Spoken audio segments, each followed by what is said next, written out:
Welcome to Luca and Miguel. Enjoy the video. You start by opening the exact folder you want to become the repository. This matters because VS Code ties Git to workspace folders. Once done, open the integrated terminal and run Git version to confirm Git exists, and run Git status to see current state. If the folder already has a Git directory, make sure you understand whether you will overwrite or replace it. Now, open the source control view to begin changing the repository connection. You now modify the remote that points your local repo to a different server. First, remove or rename an existing remote if needed. Use git remote remove origin or git remote rename origin old origin. Then add the new remote with git remote add origin repo URL so pushes go to the target repo.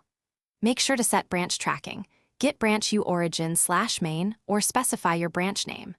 Once set, fetch and pull to align histories before pushing changes. Finish by fetching from the new remote and reconciling histories. Run git fetch and then git pull rebase origin main to integrate upstream commits cleanly. After resolving any merge conflicts, push your local branches with git push uorigin main so upstream tracking is established. Make sure VS Code shows the new remote in source control settings. If things go wrong, authentication failures, rejected pushes, or divergent histories, check credentials. Run git.